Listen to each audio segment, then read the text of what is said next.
You there. Yes, you. The one watching this with something stirring in your soul, something ancient, something wounded, something wise. Have you ever felt like you were drawn into someone's darkness? Not just their flaws, but a void, disguised in beauty, confidence, and charm. Like they were a mirror, but the reflection twisted you. Or maybe you feel like you've always been a little different, like the pain you've endured wasn't random, but alchemical, like you were shaped by fire to become something other. And still you wonder, what was all this for? Today, we go deep into the realms most people avoid.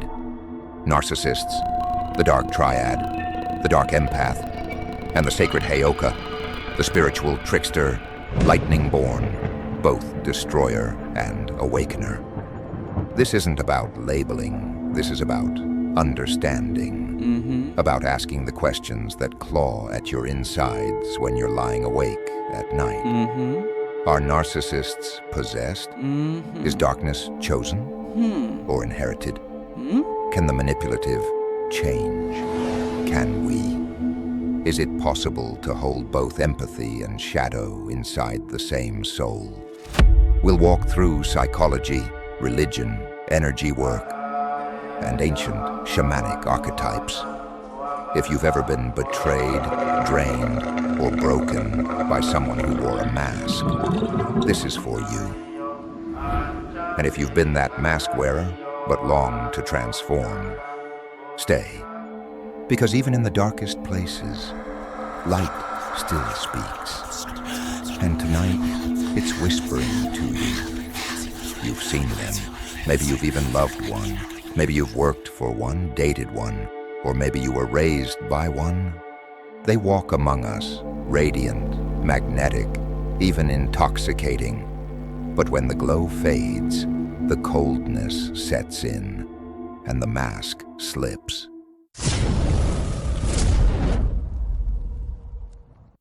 In modern psychology, narcissism isn't just self-obsession. It's a survival mask, a cracked porcelain shield held together with delusions of grandeur and entitlement. But beneath it, a deep well of shame, a fragile inner child screaming for validation, yet unable to feel for others.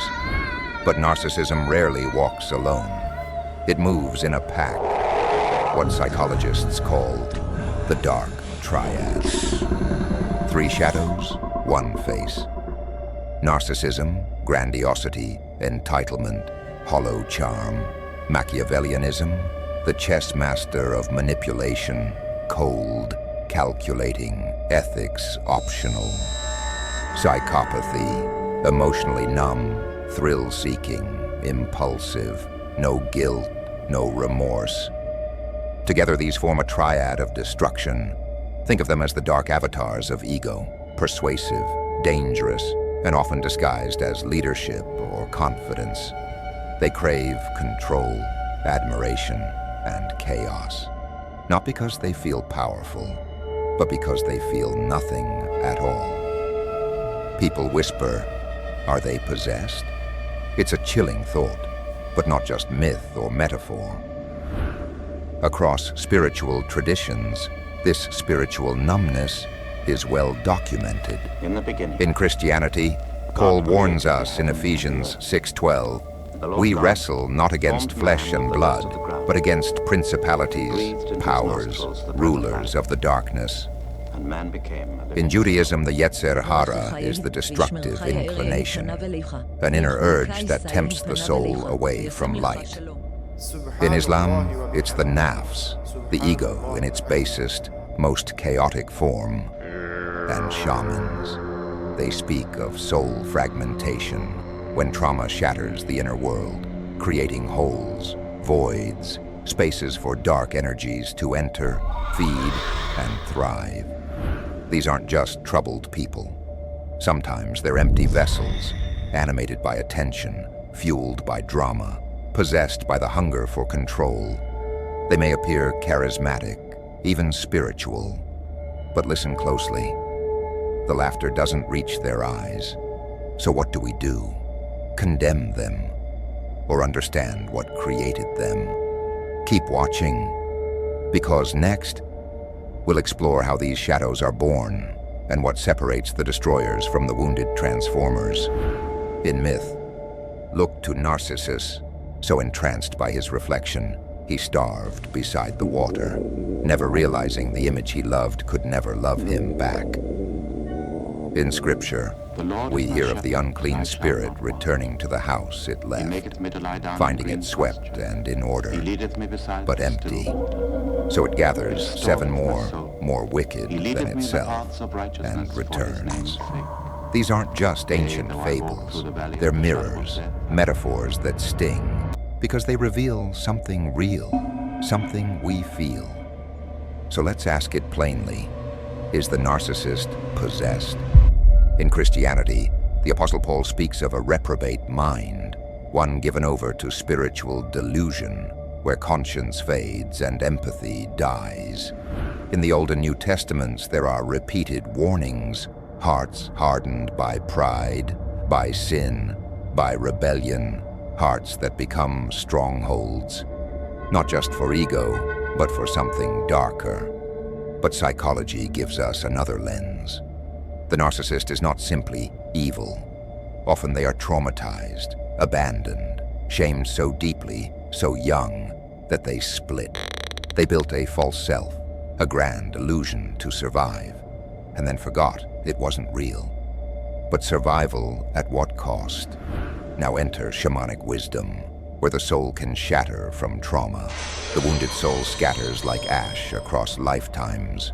The more it fragments, the more vulnerable it becomes. These fragments, these soul losses, create holes, and nature abhors a vacuum. What isn't healed gets inhabited, not always by demons, but by energies, by grief, by ancestral burdens, by emotional parasites that feed on pain and attention. Some mystics call them psychic vampires. You've met them. They bait you, blame you, twist your words, drain your light. You leave the conversation dizzy, uncertain of your worth. They don't just hurt you emotionally. They feed off your confusion. Is it possession? Sometimes, yes. But sometimes it's deeper and sadder. It's self-destruction disguised as power. It's a soul that never learned to feel safe without control. It's an identity forged in terror and solidified in shame. So when we say possessed, we must also ask, possessed by what? A demon? Maybe. But also by trauma, by ego, by inherited pain, by the desperate need to never feel small again. And when that hunger goes unhealed, it becomes a black hole, a mask over a wound. And that wound calls in the darkness. But here's the secret. Even the darkest soul was once a child of light and healing. Though rare, is not impossible. Let's go deeper, because next we meet the mirror. The dark empath and the Heyoka. Let's speak truths gently now. You've seen their pain. You've glimpsed the flicker in their eyes, the frightened child behind the rage, the silence behind the boasting, and maybe, just maybe, you've asked yourself, can I help? Can they change? Psychology offers a sobering answer. Genuine change in narcissists is rare, not impossible, but rare. Why? Because they rarely seek help unless the mask cracks, unless the illusion starts to crumble and they are forced, through loss, exposure, or despair, to look inward. Even then, it is a long, grueling path. Their wounds run deep: abandonment, emotional neglect, love made conditional. These early scars harden into grandiosity, control, denial. And beneath it all, shame, thick, choking shame. But Spirit offers a deeper lens. Change is possible, but only through a sacred fire, not through lectures or love bombs, not through pleading or proving your loyalty. Change begins when humility is born from suffering, when the fortress collapses, when the soul surrenders, repentant, raw, and stripped of its need to dominate. That's the narrow bridge between narcissism and grace, and few walk it. But some do, and when they do, it's nothing short of miraculous. Still, this next part is hard to hear. You cannot fix them. You cannot love them into healing. You cannot pray their walls down with your own spirit still bleeding.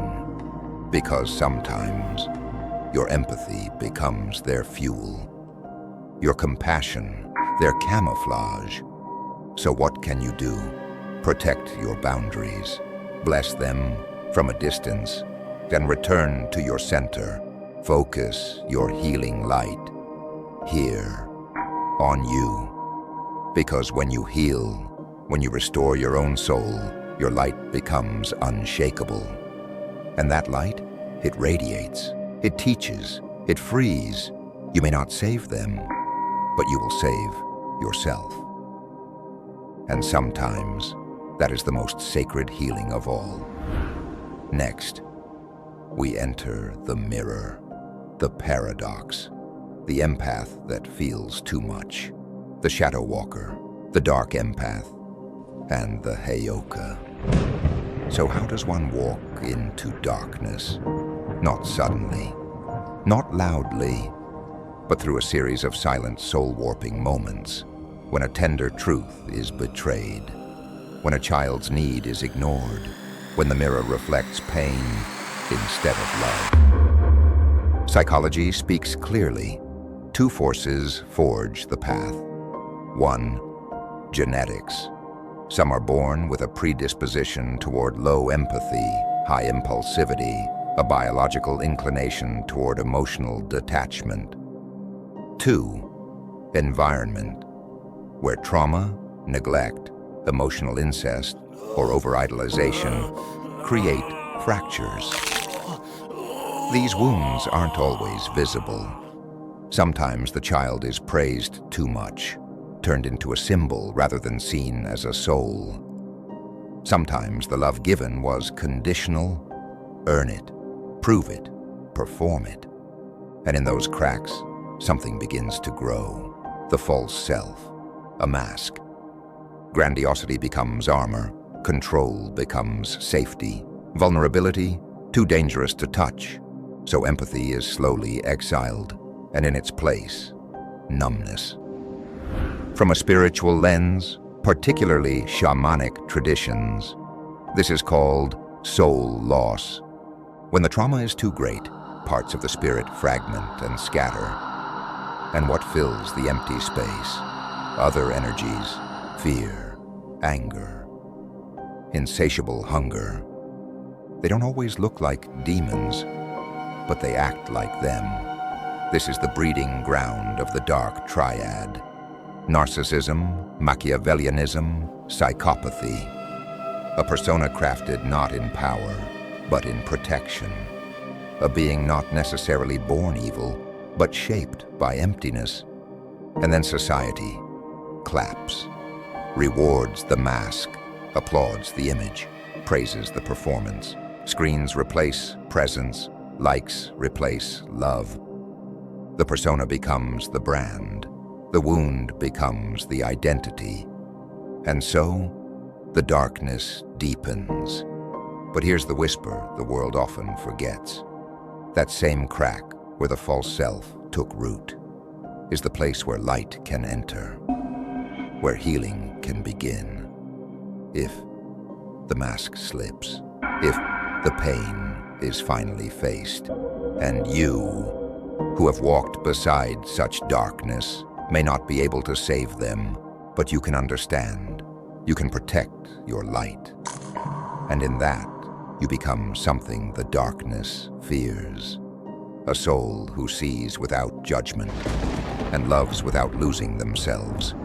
Next, let's meet the paradoxes, the empaths who carry shadow, the mirrors that awaken, the dark empath, and the Heyoka. Now let's meet a radical counterpoint to the darkness you've been walking alongside. A figure both mysterious and electrifying, the Heyoka. In Lakota tradition, the Heyoka is the sacred clown, ordained by the thunder spirits, Waking Yang, to turn life upside down. Imagine a soul that deliberately swims against the current, sweltering in cold, freezing in heat, laughing loud in the face of sorrow, complaining when full. Their power, reflection, raw, unfiltered reflection. They act opposite to expose truth, not by confrontation, but by disruption. They disrupt the story you tell yourself, the mask you wear, the illusions you cling to. Their humor can sting, but it is a medicine wrapped in paradox. From the shamanic heart, the Heyoka is alive with contradictions. A healer through laughter, a warrior through chaos, a teacher through disruption. Are they born or made? The answer is both. Some are lightning-touched souls, born with an intuitive sensitivity that crackles like electricity, struck by thunder spirits, carrying their power in their bones. These souls carry a brightness that can blind, and a depth that can unsettle. Others become Heyoka through initiation, trauma, or suffering. A sacred shattering that forces them to confront the darkness within and come through the other side, transformed. They carry shadow, yes, but that shadow doesn't consume them. It illuminates them. They hold both death and rebirth in their chest, walking the knife edge between worlds. While narcissists feed on your attention to fuel their hunger, the Heyoka reflects your soul, the both and that you are. If you carry shame, they mock it, not cruelly, but lovingly, like a mirror cracking illusions and revealing what's beneath. If you take yourself too seriously, they drag you into the mud, reminding you you're human, imperfect, alive. Their gift isn't destruction. It's waking you up. They hold the sacred space where light and shadow dance in uneasy balance, where laughter carries healing, where chaos births clarity. You may have met a Heyoka and not known it, or perhaps you are the Heyoka, the sacred lightning mirror for a world desperate to see itself whole. In a world consumed by masks and control, the Heyoka reminds us, to survive, we must sometimes break the rules. To heal, we must face the absurdity of our own stories. To live fully, we must learn to dance with the storm inside us. So now you stand at a crossroads. Will you fear the darkness? Or will you walk with the Heyoka, the sacred clown, who holds a mirror to your soul, daring you to see yourself as you truly are? Next, we'll journey into the paradox of the dark empath, those who feel the pain of the world and carry the shadow within, walking the fine line between light and dark. Now here's a truth that might shake you. Yes, it's possible to hold darkness and still feel deeply. Enter the dark empath, a paradox wrapped in human form. Psychology has uncovered this complex being who blends high dark traits with empathy, wielding emotional awareness not to heal, but often to influence, manipulate, and destabilize. A 2020 study revealed that between 17 and 20% of people fit into this shadowy space. These aren't the cold, blunt predators you might imagine. They are far more socially adept, more strategic, and honestly, more dangerous. Why? Because they feel you. They understand you, your fears, your desires, your wounds, and they use this knowledge like a weapon. Dark empaths live in the murky gray zones of the soul. They possess cognitive empathy, the sharp ability to understand what's happening inside your mind, to read your thoughts, your reactions. But they often lack effective empathy, the genuine feeling for your heart's pain, your joy, your sorrow. Their charm can be intoxicating, their intelligence undeniable. They're master strategists in human connection, yet beneath the polished surface, many carry their own burdens of shame and vulnerability. They aren't simply evil. No, they're wounded, too. But here's the catch. While their wounds might invite compassion, their use of connection often serves self-interest. They can be the caring partner who subtly twists your truth, the brilliant coach whose guidance masks control, or the friend who knows exactly which buttons to push. So how do you tell the difference between a dark empath and someone truly healing? The answer lies in intention. Dark empaths manipulate relationships for personal gain, feeding on emotional energy, destabilizing your sense of self to maintain power. They harvest your light without giving anything back. The Heyoka, by contrast, disrupts not for personal gain, but to awaken, to challenge illusions for the collective good. They hold space for transformation, even if it comes through chaos and discomfort. This difference in intention is everything. The dark empath's dance is seductive, but dangerous. Because it looks like connection, it feels like care, but it's ultimately a trap. You, the chosen mystic, must learn to recognize this shadow dance. Protect your light, set your boundaries, trust your intuition when something feels off, even if it's cloaked in empathy. Remember, darkness is not the enemy, but deception is. The rise of the dark empath is a call for sharper awareness in the spiritual and emotional battlegrounds we walk every day. Next, we'll dive deeper into how ancient spiritual wisdom meets modern psychology to understand these shadowy forces and what it means for your journey through the light and dark. You might be wondering, does trauma create the dark triad or the Heyoka? The answer is yes, it births both. Trauma cracks open the soul, but what fills that crack depends on destiny, on choice, on initiation, and humility. Some souls build walls around their broken places, retreating into darkness to survive. These walls become armor, grandiosity, control, detachment. Others, however, step into the void with courage, surrendering the ego's grip and opening themselves to spirit's guidance. Some become the Heyoka, the sacred clown who stands fearlessly in the rift, holding up a mirror to illuminate what we hide. Others master reflection too, but for shadowed ends. Dark empaths who use their gifts to manipulate rather than heal. And here's a vital truth. One soul can carry both light and shadow simultaneously. You might be an empath with a razor's edge or a clown wielding a sword. The difference? It's in honesty, accountability, and spiritual alignment. Now, if you carry trauma's weight, know this. Your body remembers more than your mind can say. The tightness in your chest, the heaviness in your limbs, that's your soul speaking through your flesh. Here's a simple way to start loosening that grip right now. Slowly, place your hands on your belly. Take a deep breath in, feeling the rise of your abdomen beneath your palms. Hold it gently for a moment. Then exhale fully, imagining the tightness melting away with each breath. Repeat this breathing, grounding yourself in the present moment. Feel your feet rooting into the earth beneath you, steady, supported. This small act is a powerful somatic doorway, a way to begin unraveling trauma's hold, to soften the edges of your soul's cracks.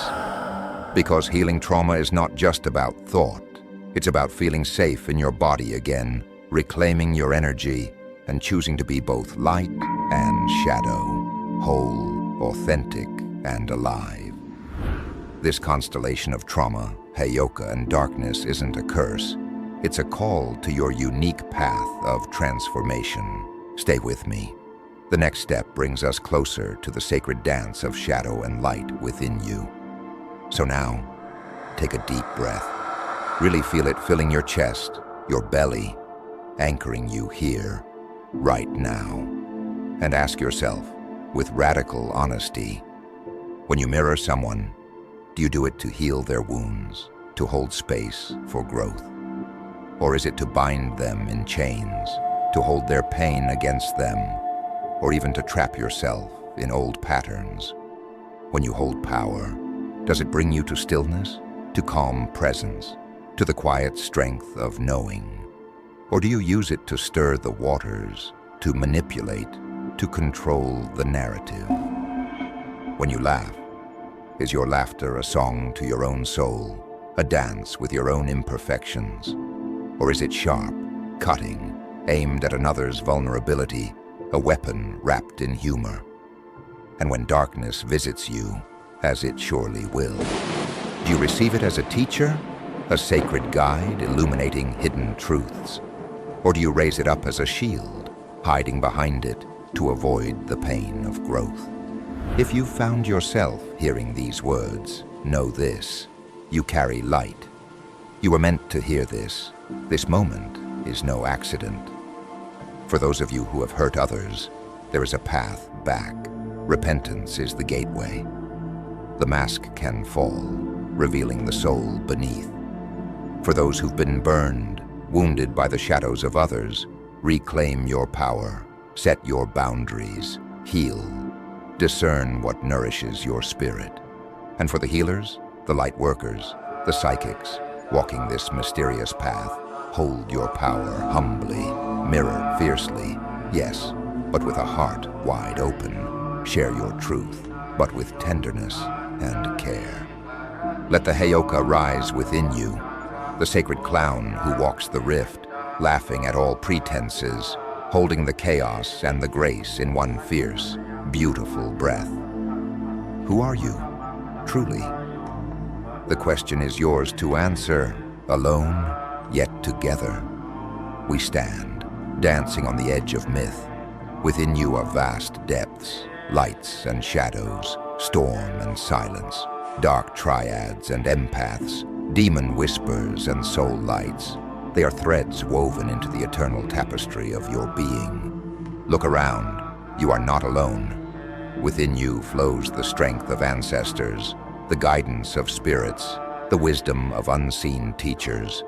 You are lightning struck, unique, fierce, often misunderstood.